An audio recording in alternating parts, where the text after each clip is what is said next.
Okay, welcome back after that brief break.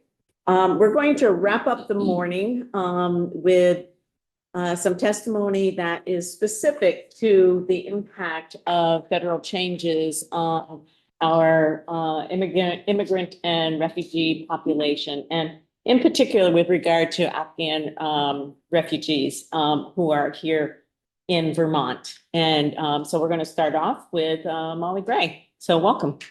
Morning. I think it's still morning, Madam Chair, members of the committee. Thank you so much for the opportunity to speak this morning about the impact of the end of SNAP for special immigrant visa holders, also asylees and refugees. I am going to use a lot of terminology during my testimony, which I will explain, but certainly feel welcome to interrupt me if that's per protocol. I'd like to begin by saying that we at the Vermont Afghan Alliance, we are an apolitical, non-partisan, non-lobbying organization. So I am here today because of your request. I can verify that. Thank you. So there are three questions I'm hoping to address in the time that we have today. First, who is a special immigrant visa holder, an SIV? Second, to the best of our knowledge, with the limited knowledge that we have, why did Vermont end SNAP for SIV holders and others on October 1st? And most importantly, what the human impact has been. First, a little bit of table setting around the Afghan community in the state. Vermont is now home, that's my word, but 650 Afghans have been resettled in the state. Refugees, asylees, and special immigrant visa holders. This is the largest per capita population of Afghans in the United States. Congratulations, Vermont. And notably, you'll see these different stars on the map. If you can't see the towns, I'll name them. But Afghans are living in St. Albans, in the greater Burlington area, in Montpelier, most recently in Springfield, Brattleboro, Bennington, and Rutland. The faces of Vermont are changing in the faces of our communities.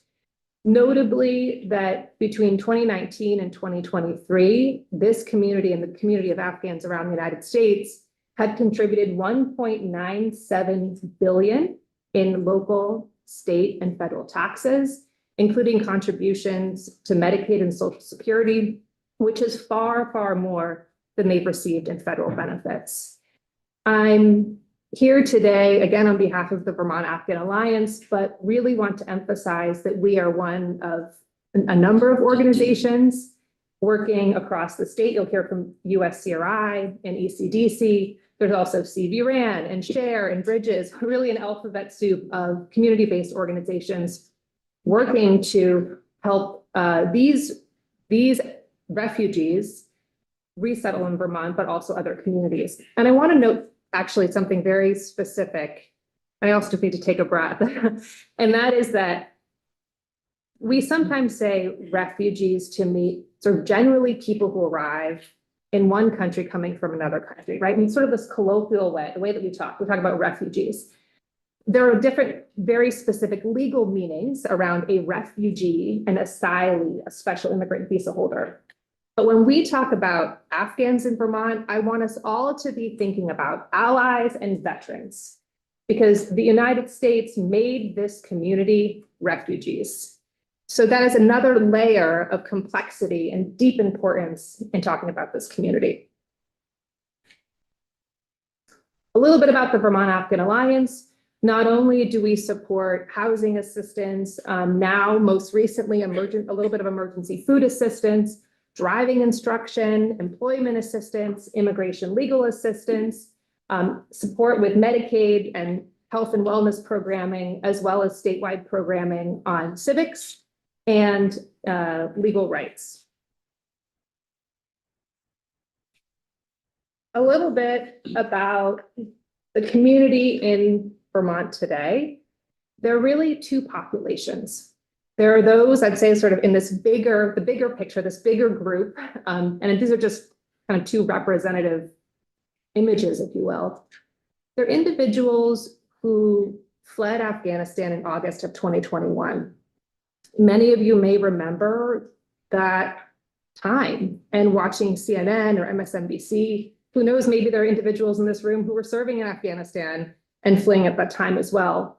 But it was a very chaotic time when the United States evacuated 125,000 Afghans. And individuals who arrived in the United States after that period, they arrived here on something called humanitarian parole. The US government said, we don't care yet what your immigration status is. We're going to allow you to come in and we'll figure out those other pieces once you arrive. Many individuals who arrived during that time were entitled to a special immigrant visa, a visa that was promised to them because of their employment with the US government as interpreters, as security guards, and then a number of other positions. And that meant that when they arrived here, they had to go through the process of finding that employer, getting that letter that said that they did work with the US government, and then applying for a special immigrant visa. So as we talk today about what SNAP means for such special immigrant visa holders, I want you to think about that group, many of whom now, 4.5 years, are getting their green cards, but it's taken that long, right? They're become legal permanent residents. But there's another group, and that's the picture at the Burlington airport from September. 2 women who worked with the US government, whose families scrapped together every penny that they had and were able to get them visas to go to Pakistan, because there's no longer a US embassy in Kabul, right? We know that, where they were able to go through consular processing, get their special immigrant visa, partner with a national organization called No One Left Behind, who paid for their flight, and then arrived here to be resettled by the AA with the support and a cooperation of USCRI. We can talk a little bit more if you like about that process. That's a different group. That group, as soon as they arrive in the United States, they become a legal permanent resident because they wouldn't be able to come here without that process being in place. And that's how it should have been in August of 2021, but in the chaos of the withdrawal, it just wasn't possible. So there's 2 groups, right? But those who are arriving today become legal permanent residents as soon as they touch down in Vermont, in Newark, and then come to Vermont through a port of entry.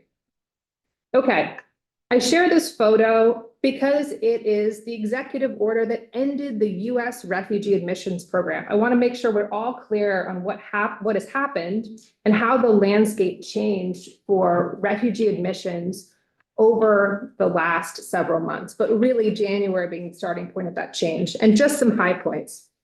So prior to January of this year, Vermont, working with the State Department, was a state that was welcoming refugees. Individuals would register with international organizations.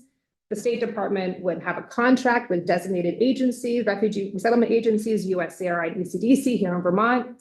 And per that contract, the state would welcome refugees, also special immigrant visa holders and asylum seekers through humanitarian parole. That program was completely dismantled in January and February, which meant no more funding, no more refugees were allowed to get on a plane out of Pakistan.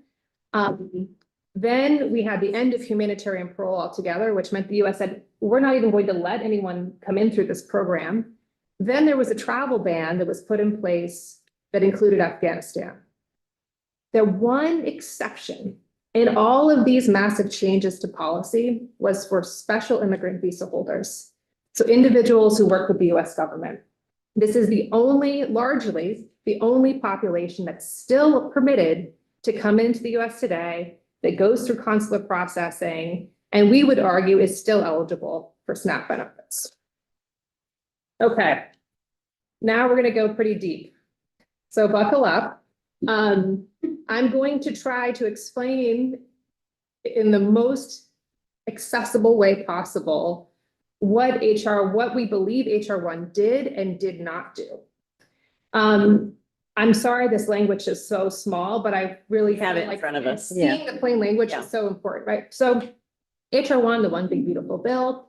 First, it's important, amended only the Food and Nutrition Act of 2008. And as far as we're concerned, And just say I'm a lawyer, I'm a human rights lawyer, I'm still a licensed attorney. I have a growing expertise in immigration law. I am not an expert, but I have provided to the committee today legal memoranda from 3 different national organizations who are full of immigration lawyers who share the same views that I'm expressing to you today. So the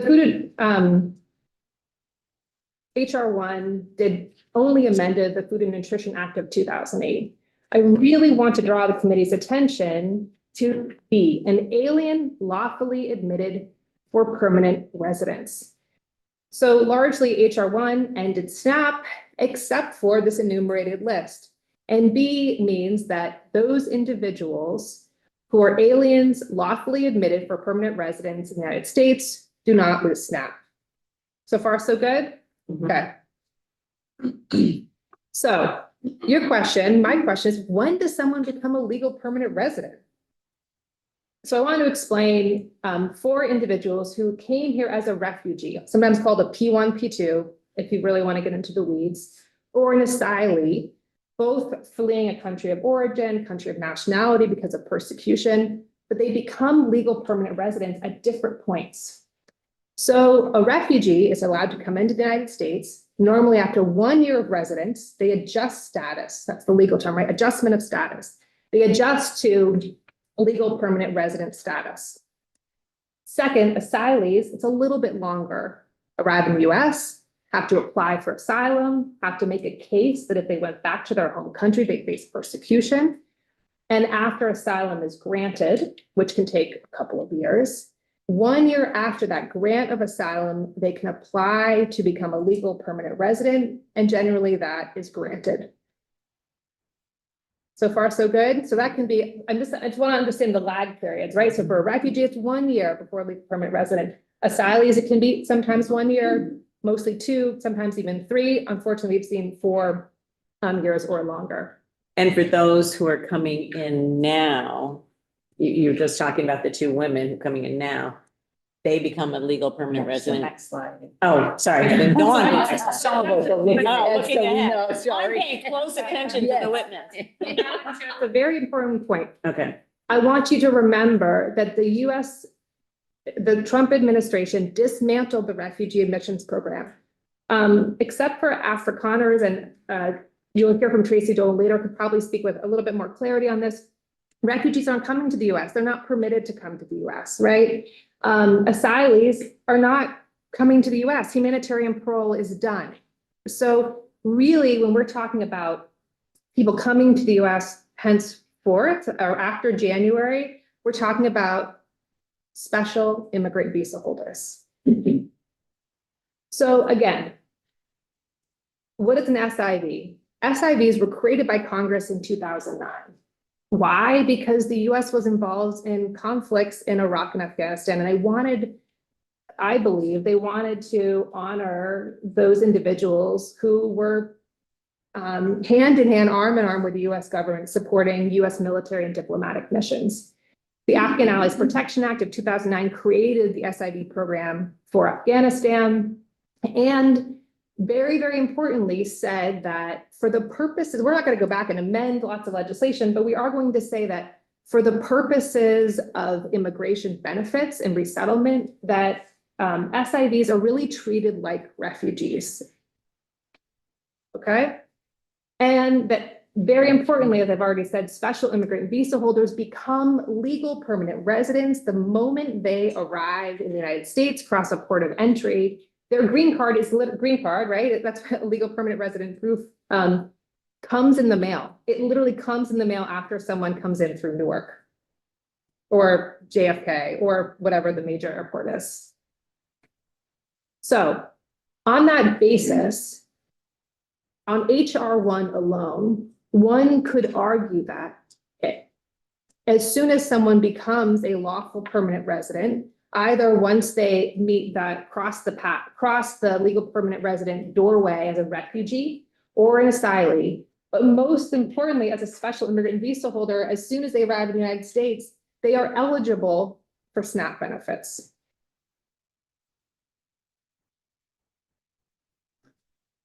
The problem that we are all navigating, and that HR1 truly did create, was that at that time for refugees and asylees before they adjust, those are now gone. SNAP's gone, right? And we know there are many, many families in Vermont where moms are here on their own, moms and dads are working, moms have kids here on their own, and they've lost SNAP. So the guidance we received from the state of Vermont came on September 23rd through a thoughtful email from the Vermont State Refugee Office. And this is what they shared with us. The state of Vermont has exempted some green card holders, former asylees and refugees, from the cancellation of SNAP while they await further guidance, but did not feel they had legal backing to exempt the SIV holders. SIV holders meaning legal permanent residents who were previously SIVs. How did they get there? I'm going to be very transparent that what I'm about to share with you is my general understanding, but I don't actually know. My belief and understanding is that the state went to another body of law. You've heard earlier today about the Personal Responsibility and Work Opportunity Act of 1996, PERORA, which is a weird number of letters to say in a row. But PERORA essentially established this bar for receiving SNAP related to the amount of time someone had been a legal permanent resident. And notably, PERORA exempted certain categories from that waiting period. They exempted refugees, they exempted asylees, and they exempted other humanitarian entrants. I think some people would say, well, they didn't mention special immigrant visa holders. PERORA didn't mention special immigrant visa holders, but you all know, you draft legislation. If something's passed in 1996 and there's another bill in 2009, SIVs weren't even in existence in 1996. It was the 2009 Act of Congress that established the SIV program. And as I explained earlier, stated that they should be treated just like refugees. So additionally, in 2011, the US Department of Agriculture clarified this question of how special immigrant visa holders or Iraqi or Afghan special immigrants should be treated under PERORA, saying they don't have to meet this 5-year waiting period while they have their legal permanent resident status. And again, they should be treated like refugees. So I just want to go back, sorry, to this. There's two lanes here. There's one lane, the legal lane of saying that HR1 says that legal permanent residents get SNAP, full stop, period, plain language. But even if you're in PERORA, and if you say PERORA still exists, and I don't know why it wouldn't, because the one big beautiful bill didn't amend PERORA. It didn't say that PERORA is gone. Even if you're in PERORA world, the PERORA lane 2 world, special immigrant visa holders treated like refugees should not lose their SNAP benefits at this time. So in either legal pathway, you get to the same conclusion. Okay, moving ahead to takeaways. Our takeaway is that Vermont, for that reason, incorrectly ended SNAP for Afghan special immigrant visa holders on October 1st, in contradiction not only of HR1, but of PERORA and the Afghan Allies Protection Act of 2009. Additionally, 3 different national immigration sources released legal memos outlining how Vermont's determination is incorrect. And I've shared that with the committee.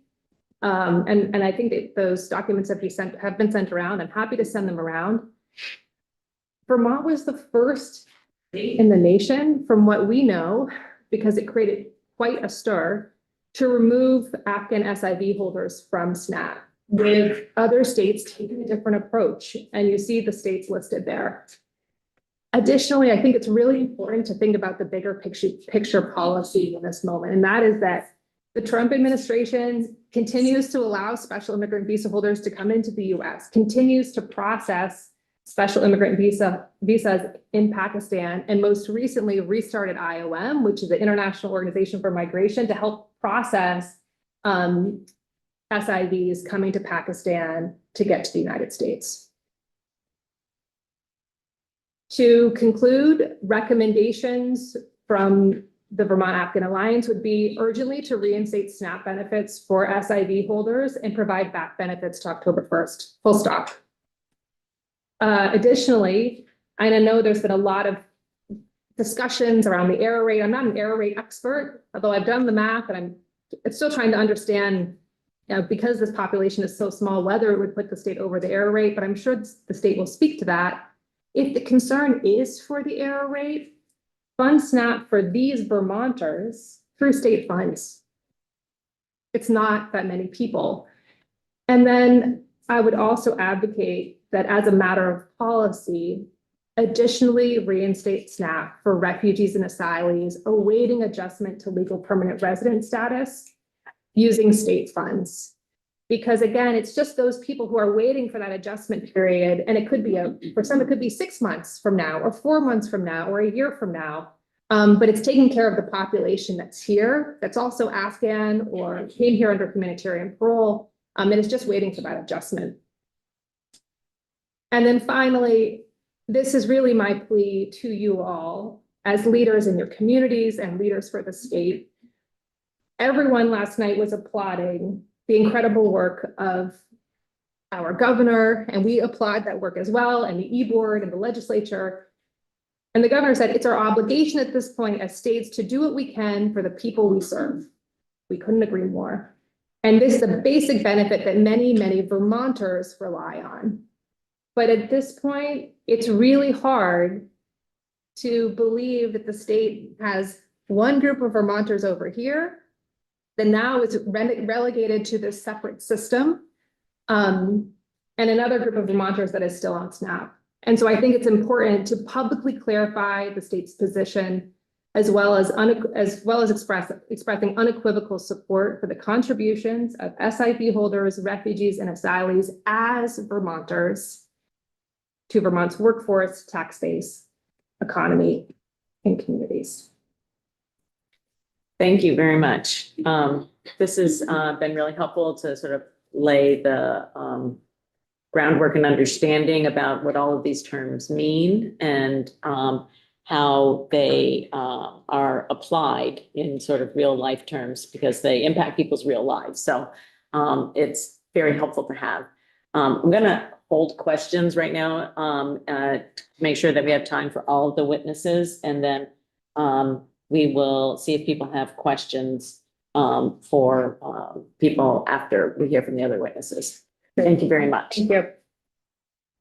So now if we could hear from Sonali and Joe, that would be wonderful. You can pull up a chair here.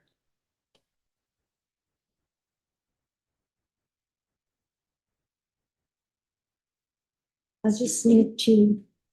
Is it Joe? Joe? Are we presenting together? Yes, you can come forward now. Yeah.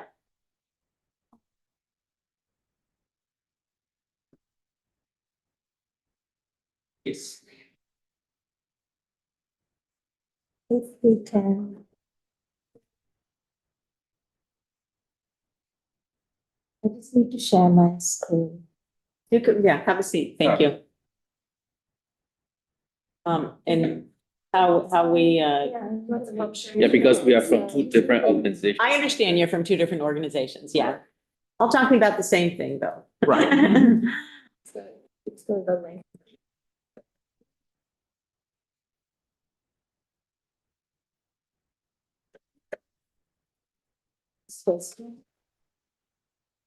Joe, are you going to have, we have the documents here.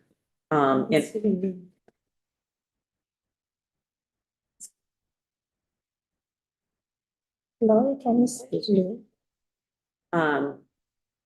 So, I think, why don't we just go ahead, because we can see it on our screen, and for people in the audience, if you have a mobile device, you can go to our committee's webpage and you can pull up their presentations. Yeah.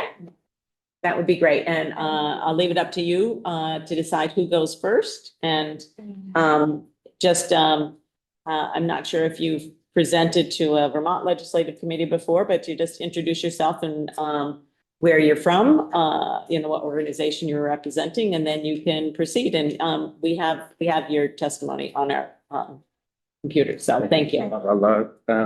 You start and then I can. Okay, Thank you, Judge. thank you. My name is Sonali Samarasinghe. I'm the Field Office Director for USCRI Vermont. And I speak to you today not only as a representative of USCRI Vermont, but as a witness to the lived experience of hundreds of refugee families who have arrived in our state seeking safety, dignity, and a chance to rebuild their lives. 16 years ago, I too came to this state as a refugee, a state that embraced and helped me and my family to an extent that within a month of our arrival, we were able to become taxpaying and contributing members of the community. That is the best of who we are as a state. On October 1st, Vermont became one of the first states to implement federal SNAP rule changes. And somewhere at the end of September, most of those households that we serve received English language SNAP notices that their benefits would be terminated or significantly reduced, with only several categories of non-citizens remaining eligible. But the cruel irony of this is that refugees and asylees must wait 12 months from arrival or asylum approval to apply for a green card, and resulting in a wait likely over 2 years to be even eligible for SNAP. Because the USCIS says, according to them, the average processing time for submission to approval for a refugee green card application is currently 13 months, and for an asylee application, it's over 19 months, meaning that children of newly arrived refugees and newly arrived approved asylees must wait more than 2 or 2.5 years, respectively, from arrival or from the date of asylum granted to receive SNAP. And this delay is not just bureaucratic, it's punitive. SNAP is not a luxury, it's a lifeline. And I would like, in my testimony, I have given many examples. I would like to bring up one example, which is the mother, a single mother with 5 children. She came here 3.5 years ago. They came as Afghan humanitarian parolees. Their SIV application was not completed. They applied for and received asylum. And in fact, they just received, in the past week, they received their green cards. The father of the family worked for the US military and he was killed by the Taliban. The family became destitute. They came here. The oldest son was only 14 years old. Thankfully, all the children were of school age when they came here, enabling the mother to work. But the mother had very little education, no prior work experience, and health issues. But she was very successful in her work because she was determined to work as much as she could. And she learned to take the bus, and she advocated independently for herself to get more hours, and she became full-time. And her oldest son began working part-time as well after school and on the weekends. But their financial stability is precarious. Their son lost his job, but he thankfully is getting a new one. But the entire family's SNAP benefits were terminated on October 1 because they had not received their green cards. Now that they have green card come this past week, the mother took them to ESD, but supposedly they were told that the entire family, minor children included, needed to show passports. And they have none, and that they had to wait a full 5 years. USCRI Vermont is providing donated grocery gift cards to help them in the interim. And why? I just want to say a few words about why refugees are so vital to Vermont's future, because Vermont is, as we all know, an aging state. Refugees bring youth, energy, and economic vitality. And our statistics over time indicate that 92% of refugees find work within 8 months, and the majority of those within 2 to 4 months of arrival. And they do not just fill jobs, they create and retain jobs in the for Vermonters. And at a community forum, One owner of manufacturing firm stated that refugee employees enabled them to add a shift and to avoid moving out of state due to labor shortages. And so I just want to say a few words about the impact of SNAP changes to USCRI clients. SNAP is such a crucial resource covering a significant portion of a large family's budget. Not only that, it's used at supermarkets and local grocers because they're used for culturally important specialty items found only in local ethnic groceries. The restrictions on SNAP eligibility will therefore harm refugees and immigrant grocery owners as well. Us as resettlement agencies, we ensure that refugee families are on a path to self-sufficiency and also integration within the community. If families are focused entirely on meeting basic needs, it hinders their ability to start learn speaking English, participate in community events, and become more involved in their neighborhoods and local schools. SNAP also unlocks access to community resources and events such as farmers markets, prop cash, discounted internet and phone plans, discounted admission to museums, and even fee waivers for GED, SAT, and ACT exams. And I'm going to slide 2 now. In the interim, as a stopgap measure, USCRI Vermont, ECDC, and its partners, the GAA, we have identified 46 highly vulnerable households, most of whom arrived in Vermont within the last 15 months, that abruptly lost all or a portion of their SNAP benefits. From these households alone, 150 individuals lost SNAP benefits. Each of our organizations is raising funds to support these and other families, but we will not be able to make up for that, for all the SNAP funds lost. Of these 150 highly vulnerable individuals, approximately 30 individuals are Afghan SREs from 16 different families.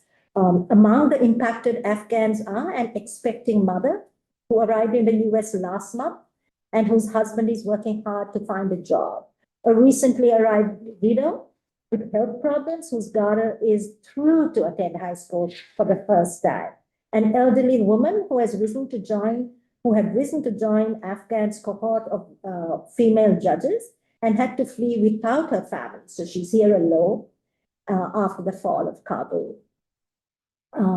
Slide 3 is a chart that shows refugees resettled in the past 5 years by USCRI Vermont. And if you look at the first 2 rows, for all of those who have come here up to 1 year ago, they're only eligible to apply for green cards after 1 year. And therefore, all of them, if you would see the red is theoretically, they are no longer eligible for SNAP. And in the second one, for 1 to 2 years, they have applied and they are waiting for green card approval and they are also not eligible for SNAP.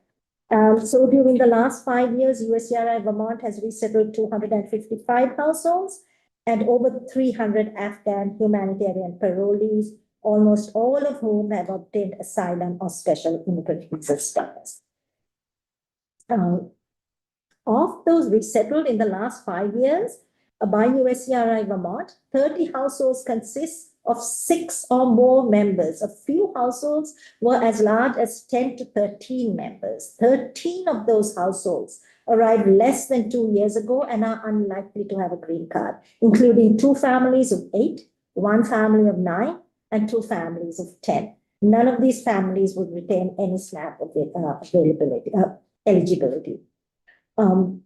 Most refugees, according to the Vermont, if you see slide 5, I have given the livable wage report from the Vermont Legislative Joint Fiscal Office. Most refugees earn between $17 and $22 an hour, far below the Vermont's basic needs wage. The math simply doesn't work. Even with 2 full-time earners, refugee families with more than two children struggle to meet basic needs. Housing too is a crushing burden, and we have on slide 6, there is a sample budget that is a comparison based on actual household income. And you would see that rent is the most significant contributor to the cost burdens families face. Sometimes they pay up to 64% of their income on rent, unless they have subsidized housing. And therefore, SNAP is what keeps most families' finances in the black. Medical expenses are not listed either in that budget. Currently, refugees without green cards are categorically eligible for Medicaid. However, we are concerned that come October 1st, 2026, that too, there'll be restrictions on that as well. I'm gonna ask if you could, because we have this information to look at, and we're pretty familiar with some of the challenges that you're talking about. If you can think about moving to some of the recommendations that you have, that would be Oh, yes. wonderful. We can see very clearly from your testimony the Yeah. impact that this. Yeah, so some of the recommendations that we had, or some solutions that perhaps the committee. That's a very nice heading that you have here. I like that. Yeah. Can we compensate for high food costs statewide and SNAP cuts through increasing the state share of benefit levels for other federal funded programs, example, TANF benefit levels, WIC, low income home energy assistance program for household facing SNAP cuts or reductions due to federal rules or changes. The National Center for Children in Poverty recommended in its Vermont State Profile, I'm sure you know, that we consider increasing the maximum TANF benefit level from the current 40 to 41 of the federal poverty level to a higher level, such as 60%. We try every year. Yeah, sure. So this is especially crucial for households with only one member or no members able to work. Since so much of the cost burdening of households is caused by housing, find ways to decrease housing costs for the most vulnerable Vermonters. And I know this is not exactly the purview of this. We are just talking about SNAP benefits, but we think that if there are ways we can support these families in, with housing, which is the two biggest costs are food and housing. And so for the most vulnerable Vermonters, if we can decrease housing costs using a variety of creative state revenue streams, maybe increase state taxes, utilize sports betting revenue, save state revenue spent on education by increasing the share of education funding through progressive property taxes for second homes of significant value.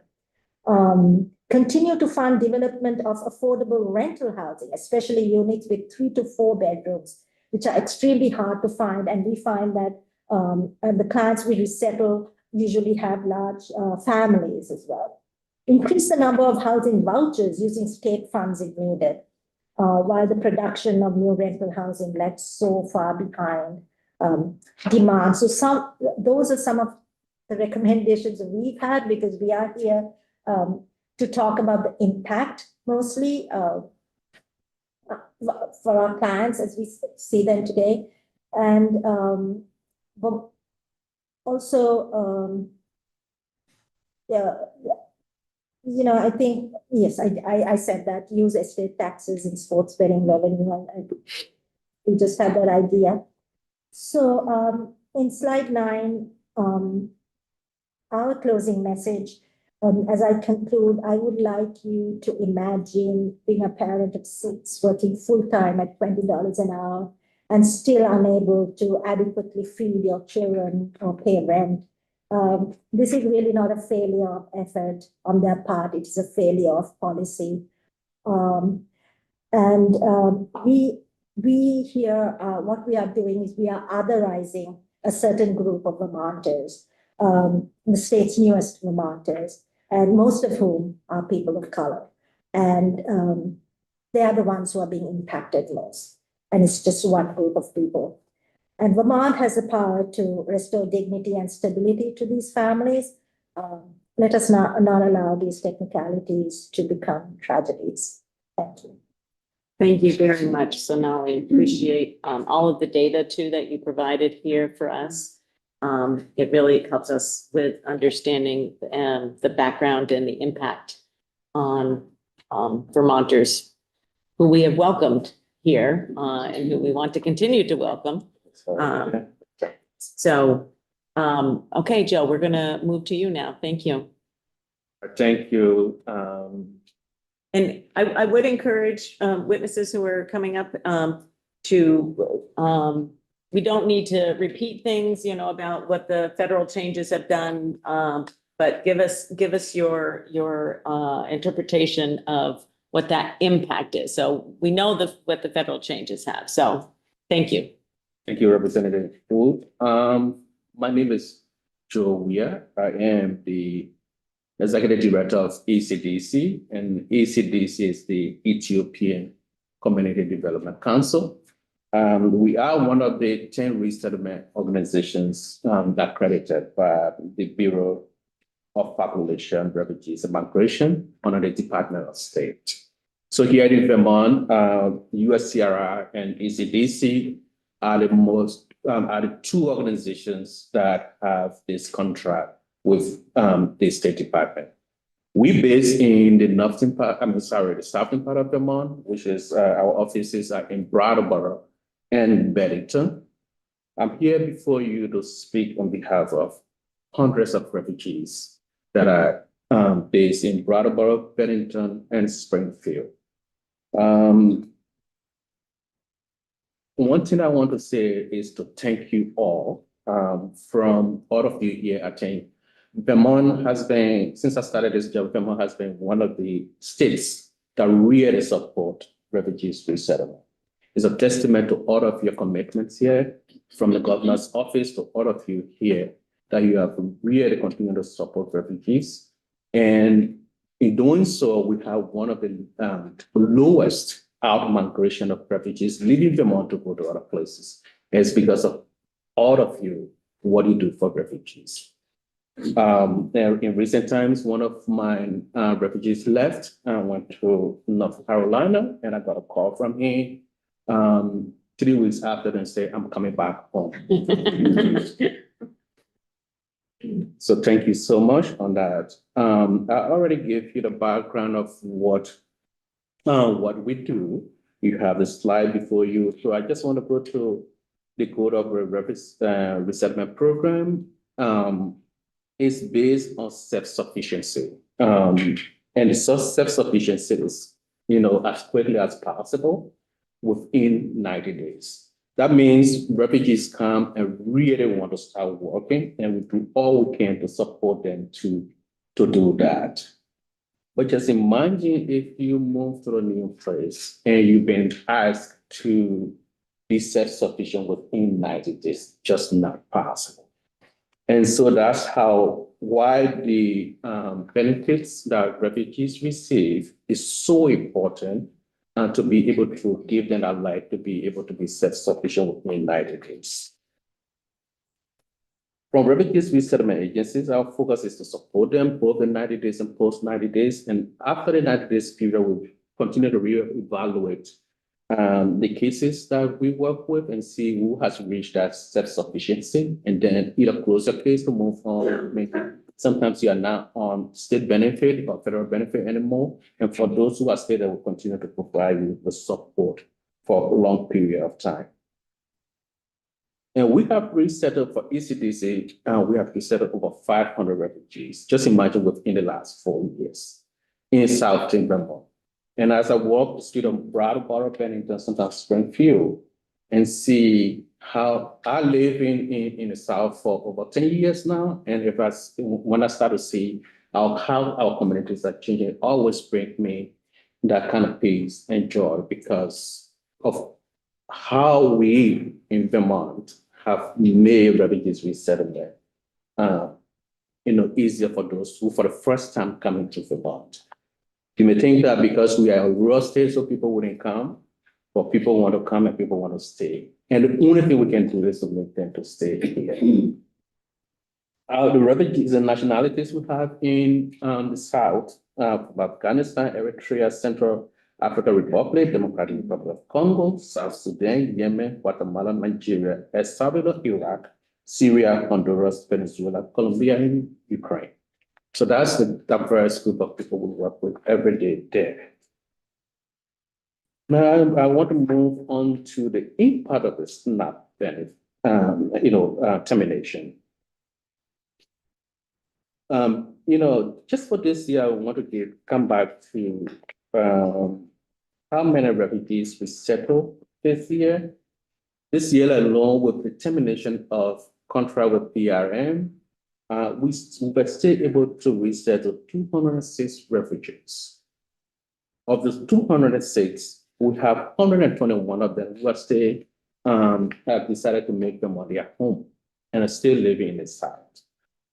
Of that number, we have 45 special immigrant visa holders for which we are here today. And of that 45 refugees, SIVs who have come, most of them came in just before the October deadline. And today, most of them are not eligible for SNAP benefits. I want to read a story to you here in my conclusion from one of the people who arrived in recent times and who currently live in Springfield. And I'm not using the person's real name, but this is someone really impacted by this.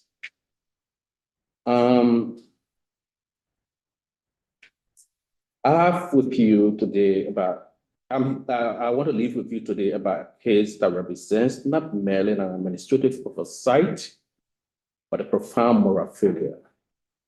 It is a story of NB. It's not her real name, a 62-year-old widow who holds a special immigrant visa and whose life bears testament to both extraordinary courage and unimaginable loss. NB worked for the United States Agency for International Development in Afghanistan. In that capacity, she served American interests with dedication and tremendous personal risk. For her association with the United States government, she paid the ultimate price. Before her very eyes, her son was killed when the Taliban took over. A life extinguished brutally because she chose to work alongside us, because she believed in the mission, because she trusted that America would stand with those who stood with us. No one should have to watch their family member murdered for the crime of helping the United States. Yet NB did. And she carries that trauma every single day. On September 8th, NB arrived in Springfield, Vermont. She came bearing not only the scars of trauma, but the weight of profound grief and displacement. At age 62 years old, she found herself in an unfamiliar land without family, with limited English proficiency, and struggling with severe trauma that no human being should have to endure alone. We immediately applied for food assistance through the 3 Square Vermont program. It was just basic need, the most fundamental form of support. Help putting food on the table while she attempted to begin rebuilding her life shattered by violence. Her application was not approved. Because at the time, Economic Services Division was already issuing termination letters during the period of her arrival. MBKs fell through the cracks as a result of federal policy change. Sorry. She never received food stamps. Not one out of her assistance has reached this widow who sacrificed everything for America's interest. Her per capita fund paid, which is $1,650, almost correct that, it's not at 9. And this is the amount that the federal government gave us to resettle each refugee's family. It's still pending approval by the Department of State. So imagine she doesn't have a per capita fund, she doesn't have food stamps, she has nothing. They cannot survive on bureaucratic debates. She needs food today on her table.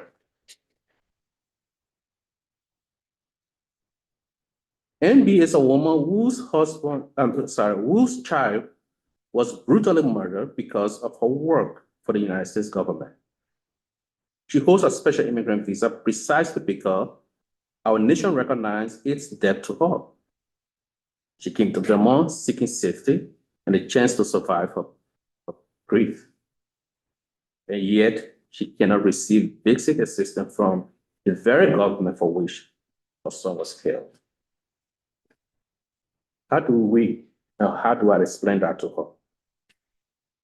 How do we look into her eyes of a traumatized widow and tell her that federal policy change prevent us from ensuring she has just basic food to eat?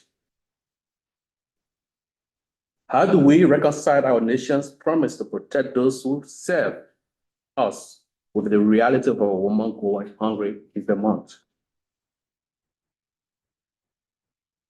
This committee has the power to ensure that individuals like Andy do not fall through the cracks.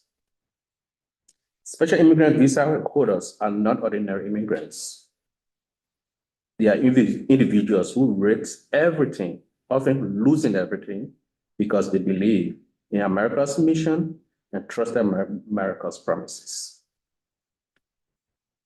When a woman loses her child to violence committed because she worked for the United States and then cannot access food assistance in the state where she seeks refuge, it represents a policy failure of the highest order.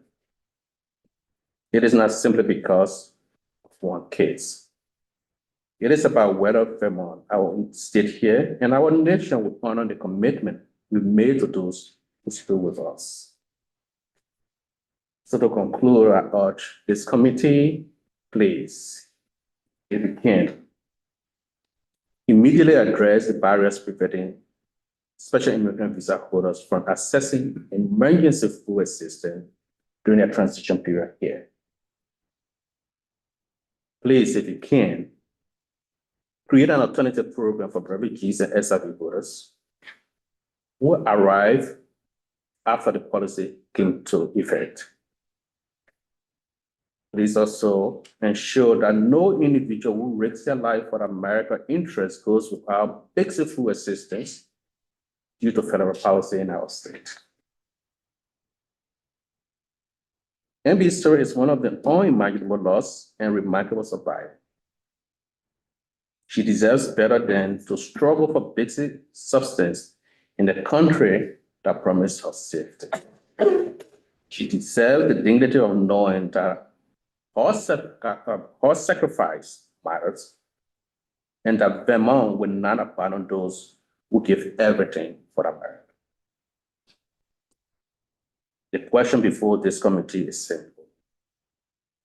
Will we honor our promise to those who pay the ultimate price and stood with us? So I want to end and say thank you for your time. Thank you very much, Joe and Sonali, for putting a human face to the statistics and numbers that we've heard about today. And it's important for our committee to hear the personal stories that you both brought here. And we appreciate that greatly. So I just wanted to say thank you for that. And we don't really have time for questions right now, but if you are here during the lunch break, I'm sure other people may have an opportunity to chat with you. I really, really appreciate you all being here. Thank you. Thank you for your Thank time. you so much. Thank you. So we invited Tracy Dolan, who's the Director of State Refugee Office, really to get a sense of the numbers. Really to talk about that. And we might as well have Miranda and Bart come up as well.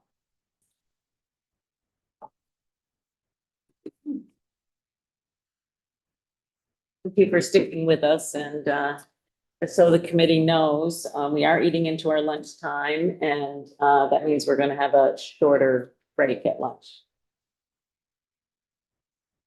So really, I mean, we understand what's happened. Okay, so we're looking to understand, from the perspective of making sure we understand the numbers.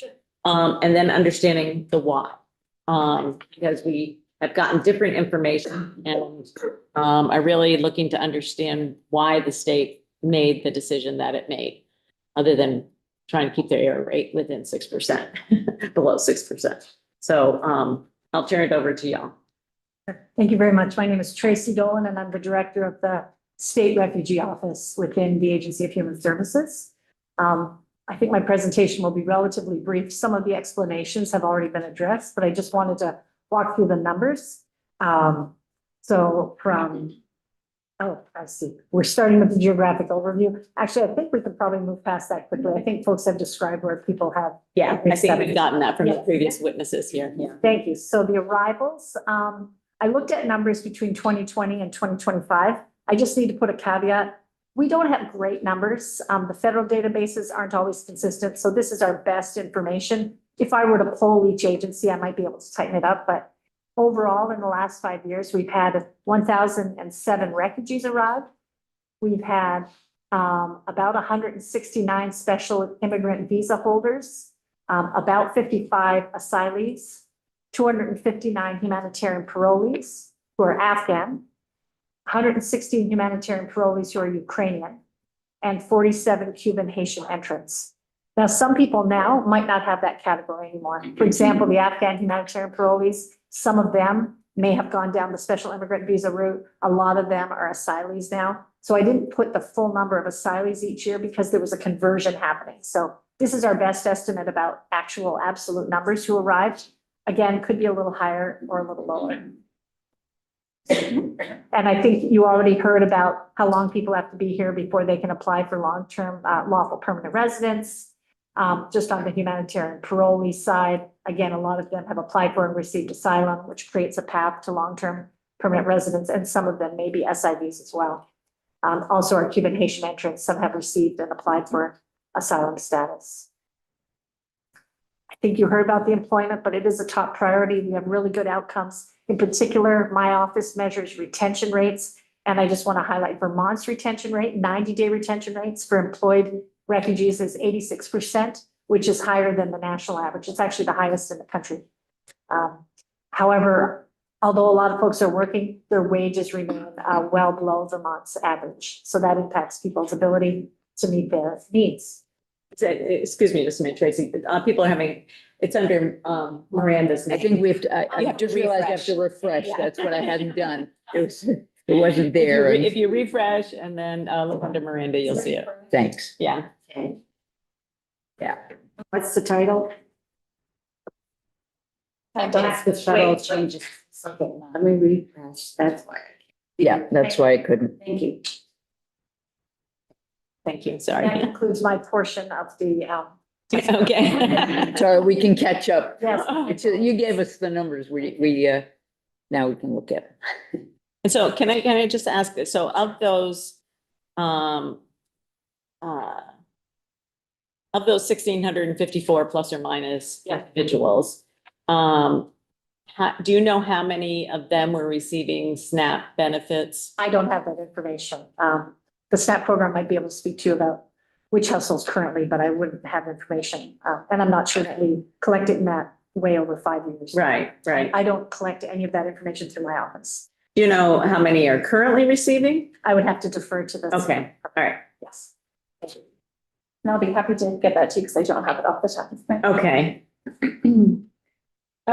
So thank you, and I think we've already shared slides, but I did just want to say, like, it is not lost on us that these are people that are impacted, and that it has been incredibly challenging to implement this federal law. But it is, and technically Vermont was late. HR 1 was supposed to be effective upon passage, so July 4th. So by implementing on October 1st, technically Vermont was late in doing this. And I know that we have heard a lot about what are other states doing. We're trying to understand what other states are doing. We also know that a lot of states haven't started. And so I think that is also challenging to say, well, what are other states doing? Well, they're still assessing what they need to do and to try to take action. And so now I will jump right into it because I think this is where you do have questions, and I know you have one more witness. For the special immigration visa holders, the law says they're entitled to the same benefits as refugees, and refugees have been removed from eligibility. So that is the basis for our decision for having, ended the SNAP benefits for this population. So say that again, please. Absolutely. So the law says that they're entitled to the same benefits as refugees. And HR 1 says refugees have been removed from having eligibility. And so, we've also heard from previous witnesses that they are considered lawful permanent residents, which are eligible for continued benefits. So I think that what we're trying to understand is, what's the intersection between those two? And, we did hear from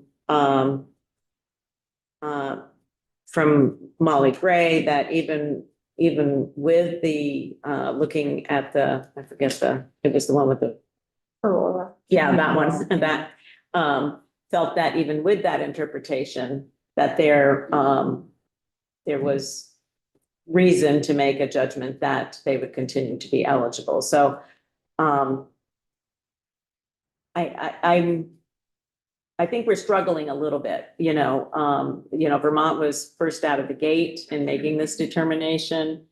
And you do see some other states who have opted not to do that. We do, I think I heard during the break that there was maybe one other state who is now, looking at potentially the same action that Vermont took.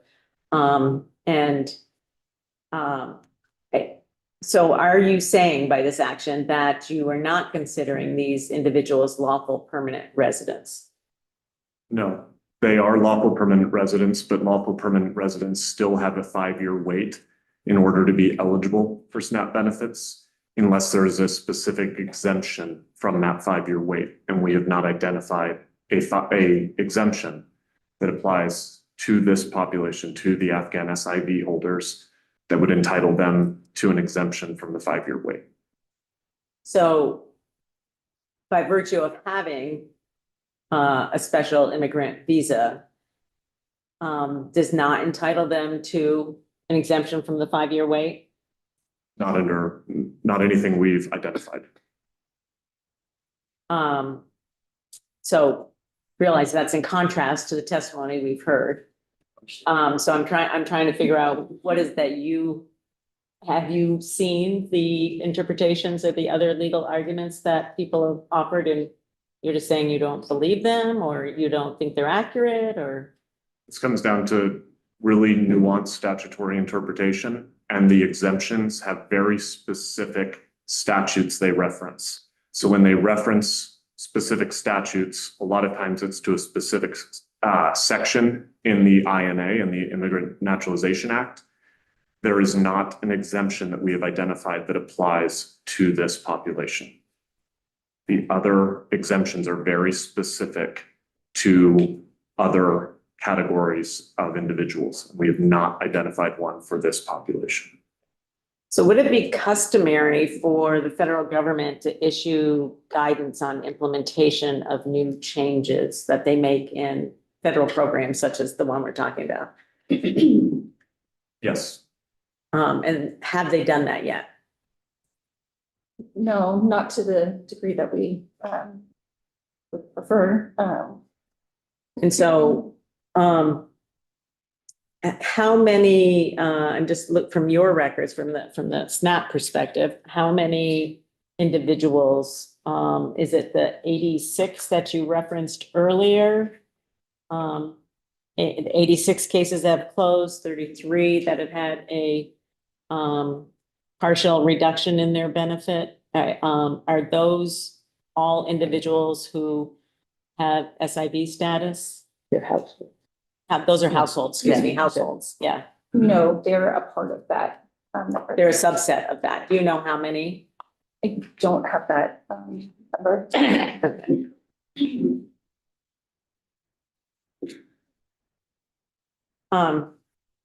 So, I guess I want to,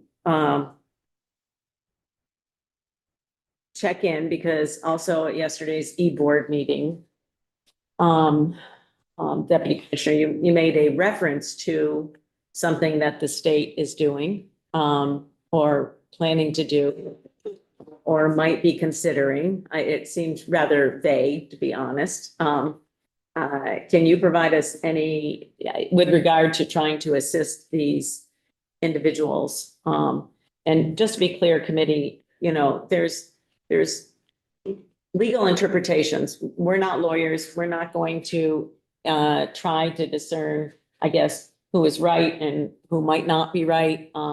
But our goal here is to try to provide assistance to people who had that assistance sort of yanked out from underneath them after we promised to do that. So I think that there will be lots of legal minds at the national level duking this out essentially over the coming months. So we're not going to be able to answer that question in particular right here. So I just want to assure people, I'm not going to be asking you to do that. But I am interested to hear a little bit more about the statement that you made yesterday at the e-board. And I'm happy to be able to provide even more clarity because the agreement was signed yesterday. So there was existing funds, and I will ask Tracy to jump in, just she can probably do this. There was existing funds already that we were able to move.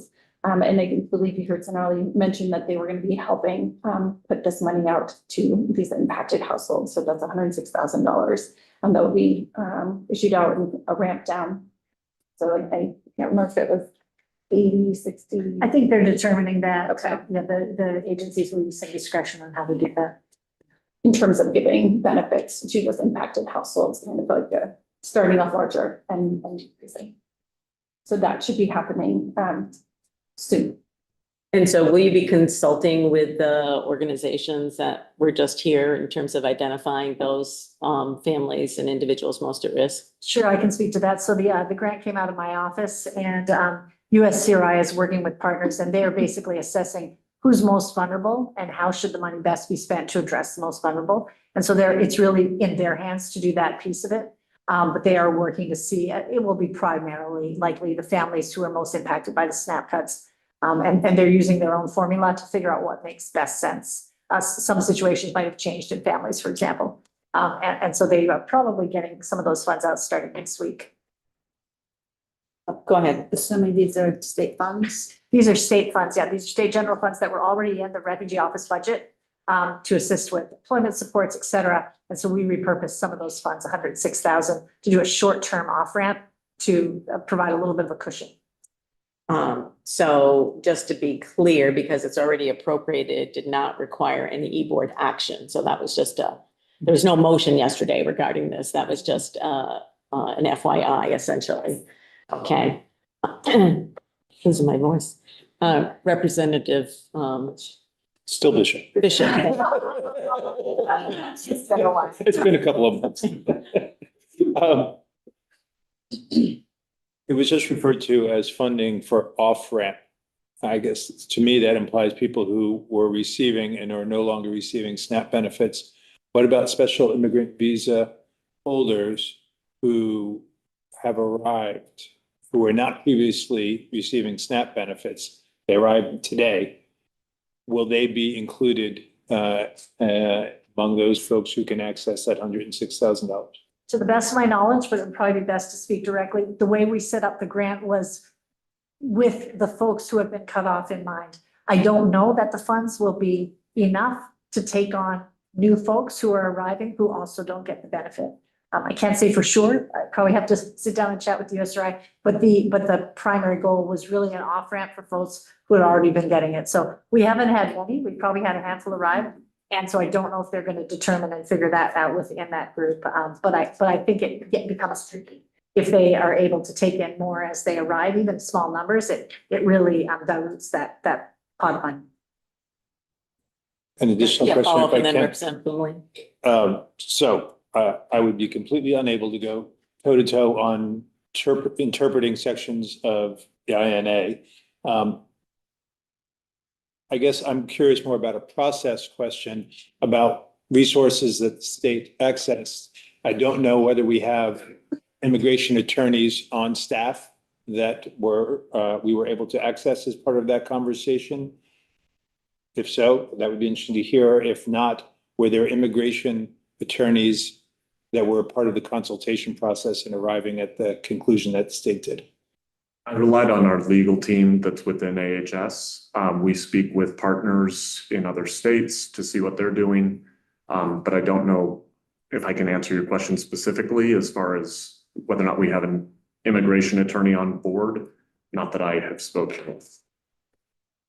Okay. That's a Representative Lillian and then Garofalo. Just point of clarification, so the $106,000 is that then will be distributed among the 918 households. The impacted families, I think USCRI and ECDC are doing a vulnerability assessment to determine, it might not be all of the 119, but I think it's close. They're doing a vulnerability assessment to see which households have the most need. For example, if someone else got a job in the last month, it might not make sense then that household gets it. Again, I probably asked them to come up to speak a little more. We left it broad enough that they could use some discretion in determining and reviewing their own assessment. But primarily, that's what the money is for. Representative Garofalo. Was the AG's office consulted on this at all as far as interpreting the legal question? I wouldn't be able to speak to, I don't know. We have a lot of attorneys working on this, so I don't know who would have spoken to who exactly on that. We're in constant contact, but I couldn't speak to that. So, I just want to, I guess I want to ask a general question. So I have a quote here from the governor that says, and I quote, "We have a moral obligation to help the people of Afghanistan who did so much to help us in the war on terror. In addition to this being the right thing to do, we know that welcoming more refugees also strengthens our communities, schools, workforce, culture, and economy." And that was a statement made in 2021. And I'm just trying to make sure that I understand that, I guess I want to provide some assurance to the people sitting who were just testifying that we are maintaining that commitment to those refugees. Has that position changed at all from your perspective? As you know, I can't speak for the governor, and see quoted the governor, but certainly having people be able to come here to Vermont is very important to us. Okay, anybody else have any questions for these witnesses? Trying not to get too into the weeds, but I guess a question. It seems earlier today we heard testimony about a congressional act of 2009 that seemed to answer the question differently than the state has interpreted it. There also then seemed to be some fairly direct guidance from the U.S. Department of Agriculture in 2011 regarding special immigrant visa holders from Afghanistan. Would you know what the state's position is with respect to that USDA guidance? I've received a lot of memos in the last few days. I've clicked on every hyperlink in those and read everything that is cited to those. Yeah. I believe the 2008 guidance by the FDA is a footnote that was just a comment on it was not a interpreted memo. It was if you can double check that memo, but if you click on that link, I believe it takes you to a footnote in a general guidance document from 2011 when the laws were completely different. So I think that's been one of the difficult things here is that as we look at all of the preceding laws, these have changed. HR 1 fundamentally changed the rules here. And so we are looking at all of those, but that would be kind of how I'd respond to that. That's probably the ultimate question, is whether we agree whether HR 1 actually fundamentally changed the rules for this group of people or not. And I think that's probably something we're just gonna, I personally probably don't agree with that assessment. And obviously we had witnesses here who don't agree with that assessment, but I understand why it's in question. I understand the ambiguity that we've been sort of forced to deal with and that you all have been forced to deal with. I think that's it for you folks. I appreciate you being here, appreciate the explanation about why you have done what you did. And then I think we're going to hear briefly from Ledge Council, and then we have a motion to consider with regard to providing food assistance to this group of refugees. Welcome. It's not morning anymore. Good afternoon. It is afternoon, yes. It's nice to see everyone. Katie McDevitt, Office of Legislative Counsel. I think my role here is to kind of sum up briefly what you have heard about the Afghan special immigrant visa holders and sort of where we are now. It is typical when the federal government passes a major piece of legislation to receive federal guidance eventually on that piece of legislation. There's kind of a confluence of difficulties, one being the fast implementation as part of that legislation, the other being the federal government shutdown. So folks who would typically be working on this and answering questions are not available. As you've heard, this is an extremely complicated area of the law. There are different interpretations emerging as to how HR 1 impacts Afghan SIV holders and their SNAP eligibility, if at all. You've heard an analysis as to why some believe that Afghan SIV holders should still be eligible for SNAP without being subject to the 5-year waiting period. I believe you've also received written testimony from some national think tanks and advocacy groups that specialize in immigration law that articulate that particular argument. We've also heard from DCF that they've reached a different conclusion. At the end of the day, what matters is what will be forthcoming from the federal government in terms of the guidance that they will give to states. Until we have that guidance, states are working in a place of uncertainty. It's tricky for lots of reasons, the human impacts that you've been hearing. It's also tricky in terms of the payment error rate. If a state is to incorrectly include or incorrectly exclude a population, that could negatively impact the payment error rate. And I think there's some uncertainty as to whether the federal administration would hold harmless an error that the state made due to lack of guidance. I think that's probably an open question. States are not making uniform decisions on this. It's very tricky to track down. I've been in touch with a few different sources. There's not legislation, so it's a little bit harder to track. It seems at this point that Oregon, Ohio, and possibly Nebraska and Montana are proceeding in the same manner that Vermont is. Massachusetts, New Jersey, Connecticut, and possibly Iowa are exempting Afghan SIV holders from the 5-year waiting period. And then we know that a number of states are waiting for federal guidance before making a decision, including New York, Utah, Maryland, Louisiana, Colorado, Oklahoma, Arizona, and West Virginia, which I would interpret to mean they're maintaining the status quo for the time being until they receive the federal guidance. Status quo meaning they're continuing the SNAP benefits. benefit. Yeah. So that's what I know at this time. It's changing every day. Just for clarification, it could contribute to it can increase our error rate, whether we extended benefits or we decreased benefits. If we made a mistake either way. That's my understanding. I'm just looking over there for confirmation. Yes, that's the way I understood it from this morning. Yes. And is there a penalty, are states looking at a penalty for being slow to define this piece of their own SNAP policy? I mean, if we had waited, would we have been hurt or negatively affected by the feds? Since there are many states that have not resolved this. Yeah. We didn't take that risk. Okay. So we, That way, is that fair? it's not clear that there would be penalty. It's, right, it's, yeah, I mean, it's, we don't, honestly, Rep. Blumenle, we don't know what's gonna happen at the federal level, you know, with their guidance and how they're going to interpret error rates and how they're gonna, because this all had an effective date of immediately. And so, but, okay, we, just a second, we have experts down there who are raising their hands. So there is a hold harmless period for implementing this new law. It doesn't start for a state until they implement, and it only runs through November 1st.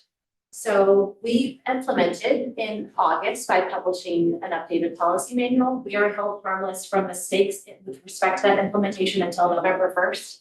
After November 1st, errors related to misapplication of federal law will be held against us.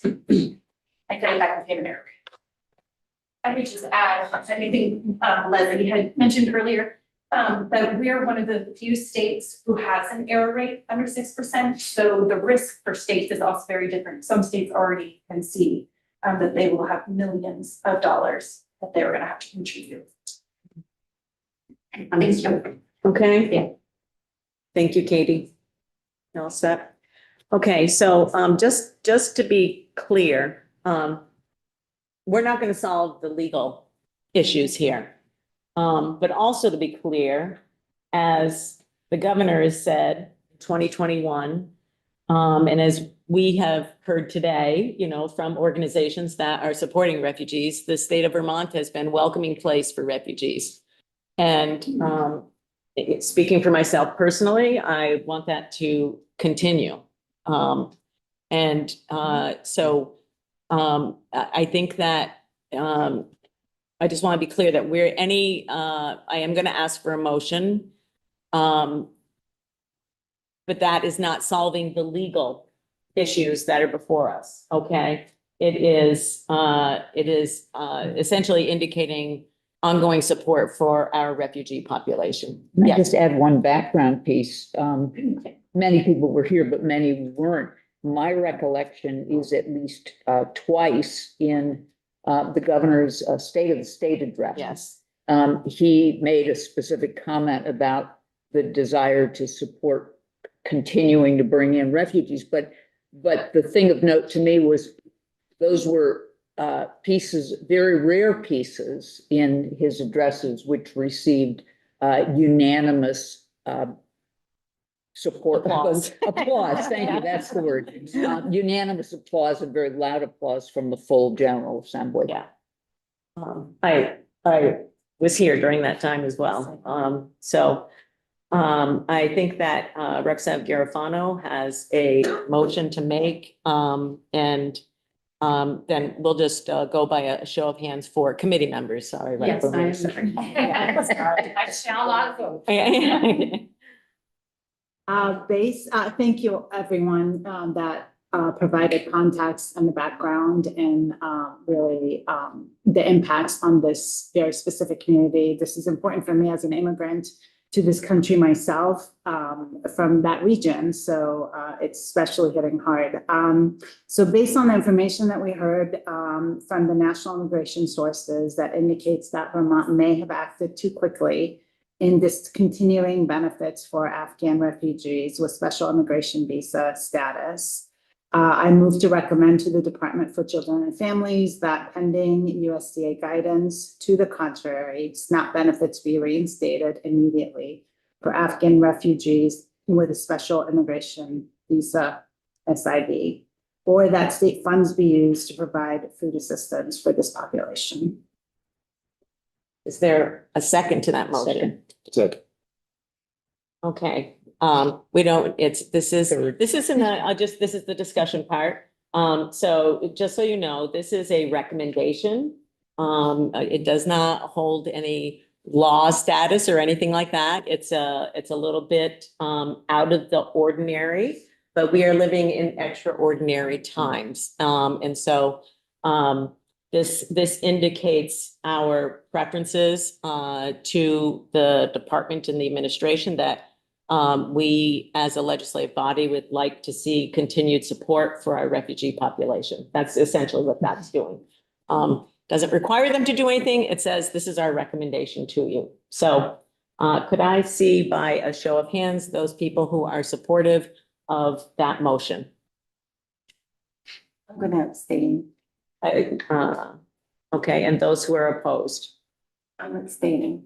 And since it's not an official vote, you can abstain. Yeah. I gotta think when I. Okay.